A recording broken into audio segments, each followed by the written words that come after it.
Hello friends, हूँ छूँ प्रेमिला भावनगर थी। आज આપણે એકદમ રૂ જેવા પોચા ભજીયા બનાવશું। ભાવનગરમાં વરસાદ પડી રહ્યો છે અને ભજીયા ના બને તેવું તો બને જ નહીં। પહેલો વરસાદ આવે અને આપણને ભજીયા ખાવાનું ખૂબ જ મન થાય છે। તો આજે વરસાદ પડી રહ્યો છે અને સાંજના 5 વાગી રહ્યા છે। ખૂબ જ વરસાદ છે અને મેં બનાવી લીધા ભજીયા એકદમ પોચા રૂ જેવા। તમે જોઈ શકો છો કે ગમે એમ પ્રેસ કરું તો પણ હતા એ જ ફોર્મમાં આવી જાય છે। તો તમારે પણ આવા ભજીયા બનાવવા છે ને તો વિડીયોમાં એન્ડ સુધી બના રહેજો અને વિડીયો ગમે તો લાઈક કરજો અને ફોલો ના કર્યું હોય તો કરી લેજો ફ્રેન્ડ્સ। આ મારું નવું પેજ છે। તો ચાલો આપણે બનાવવાનું શરૂ કરીએ। તો સૌથી પહેલાં આપણે ડુંગળીને એકદમ ઝીણી ઝીણી કદ્દુકસ કરી લેવાની છે। તો આ રીતે આપણે કોઈ પણ કટર હોય તેના મદદથી તમારે કદ્દુકસ કરી લેવાની છે અથવા ખમણીને પણ તમે કદ્દુકસ કરી શકો છો। તો અહીંયા મેં ડુંગળી, લીલા મરચાં અને મેથી અને કોથમરી આટલી વસ્તુ આપણે લીધી છે અને લસણ પણ લીધું છે। તેને આપણે સાઈડમાં રાખી દઈશું। હવે આપણે 3 થી 4 લવિંગ અને મરિયા બંનેને આપણે ખાંડી લેવાનું છે। આખા ધાણાને પણ આપણે ખાંડી લેશું અને થોડી વરિયાળી ઉમેરી લેશું અને હવે આપણે ફરીથી ખાંડી લેશું। અચકચરું ખાંડવાનું છે, વધારે પાવડર થાય એવું નથી રાખવાનું। થોડું અચકચરું રાખશો તો મજા આવશે ખાવાની। તો અહીંયા અમે ત્રણેય વસ્તુ ખાંડી લીધી છે। હવે આપણે અહીંયા ચણાનો લોટ લેશું। આ ચણાનો લોટ મેં ઘરે જ દળીને તૈયાર કર્યો છે। તો તમે જોઈ શકો છો કે એકદમ ચોખ્ખો અને એકદમ સરસ ચણાનો લોટ છે। હવે આપણે મરી વાટેલા ઉમેરી લેશું અને અજમા એકદમ થોડા અચકચરા વાટીને ઉમેરી લેશું। મીઠું ઉમેરી લેશું। અજમા આખા તમે ઉમેરી શકો છો, તેનો ટેસ્ટ પણ ખૂબ જ સરસ આવે છે।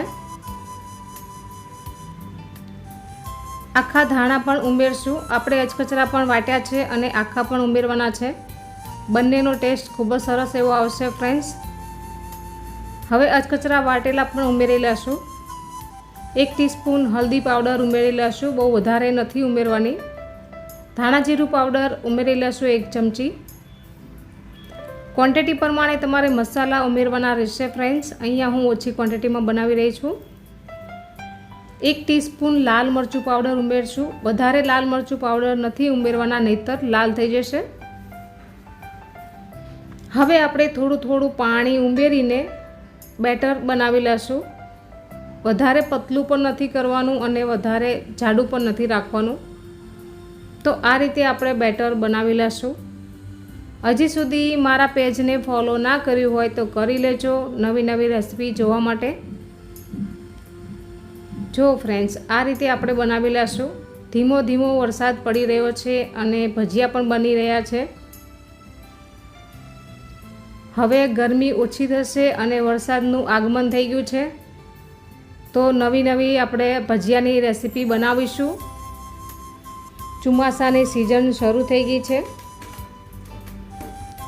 તો અહીંયા મેં બેટર બનાવી લીધું છે ફ્રેન્ડ્સ।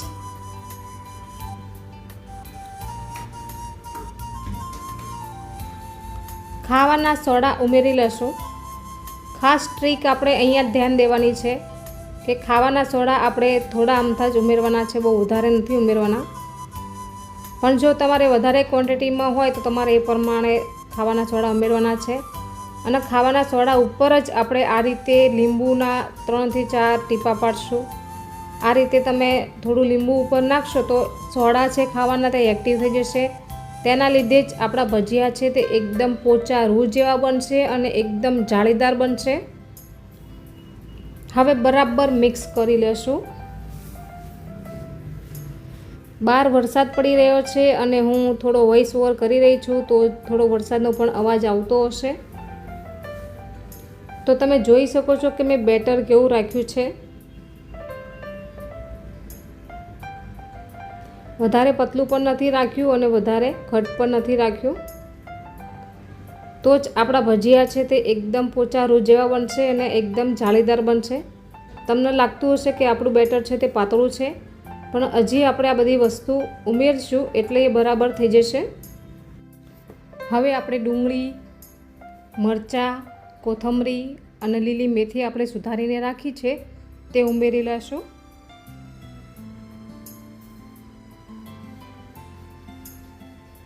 હવે આપણે બરાબર મિક્સ કરી લેવાનું છે. બેટર આપણે થોડું પતલું રાખ્યું હતું એટલે આ બધી વસ્તુ ઉમેરીએ એટલે એ બરાબર થઈ જાય છે, વધારે પતલું પણ નથી રહેતું અને આપણા ભજીયા છે તે એકદમ જાળીદાર બનીને તૈયાર થાય છે. બહાર સરસ વરસાદ પડી રહ્યો છે અને આપણા ઘરમાં બની રહ્યા છે ગરમા ગરમ ભજીયા. તમે પણ આવો જમવા. તમારે પણ વરસાદ હશે તો તમે પણ ભજીયા બનાવ્યા જ હશે. હવે આપણે સાઈડમાં મૂકી દઈશું અને તેલ ગરમ કરી લેશું. તેલ વધારે પણ ગરમ નથી કરવાનું, મીડિયમ રાખવાનું છે. જો વધારે ગરમ હશે ને તો ઉપરથી લાલ થઈ જશે અને અંદરથી કાચા રહી જશે. તો અહીંયા પણ આપણે ખાસ ધ્યાન દેવાનું છે. અહીંયા આપણું બેટર પણ એકદમ સરસ તૈયાર છે ફ્રેન્ડ્સ.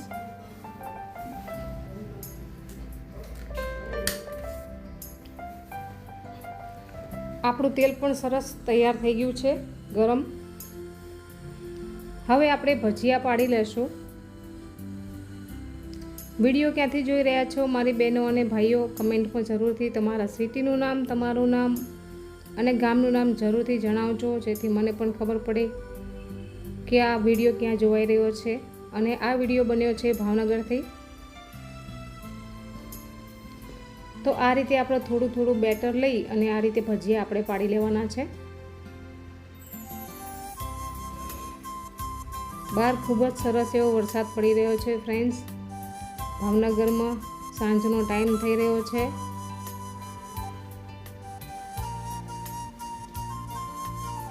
આ મારું નવું પેજ છે તો ફોલો કરી લેજો નવી નવી રેસીપી જોવા માટે. હવે આપણે આ રીતે થોડા થોડા પલટાવી લેશું જેથી બંને બાજુ એકદમ સરસ રીતે કૂક થઈ જશે. આમ તો મારી ઘણી બધી રેસીપી ભજીયાની છે યુટ્યુબ પર, પણ આજે હું ફેસબુક ઉપર નાખી રહી છું અને નવા પેજ ઉપર નાખી રહી છું, તો ફોલો જરૂરથી કરી લેજો. તો આપણા ભજીયા છે તે બની ગયા છે, તે કાઢી લેશું.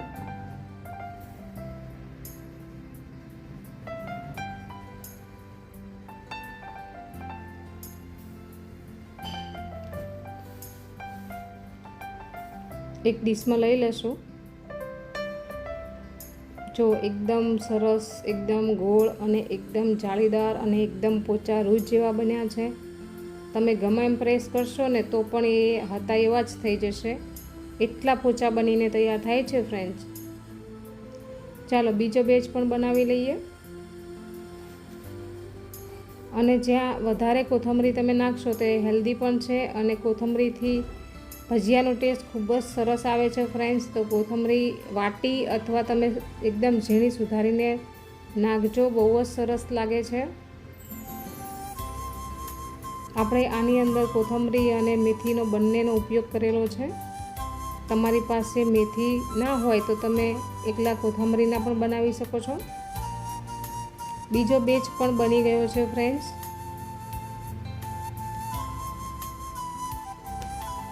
આને પણ આપણે કાઢી લેશું અને એક ડીશમાં આપણે લઈ લીધા છે.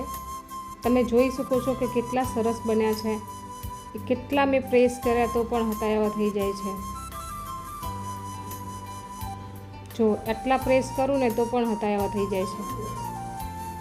એકદમ મસ્ત એવા બન્યા છે ને. જો અંદર હું તમને બતાવું તોડીને, એકદમ જાળીદાર અને એકદમ પોચા બન્યા છે. તો તમે પણ મારા રીતથી એકવાર બનાવી જોજો ફ્રેન્ડ્સ, બહુ મસ્ત એવા બને છે. અને મને કમેન્ટમાં કહેજો કે આ ભજીયાની રેસીપી તમને કેવી લાગી. તો વરસાદ પડી રહ્યો છે અને ગરમા ગરમ ભજીયા બનાવો બધાય, ખૂબ જ મજા આવશે ખાવાની. અને ચટણી જોડે, સોસ જોડે, તમે કઢી જોડે ખાઈ શકો છો. Thank you for watching. આવજો. જય માતાજી.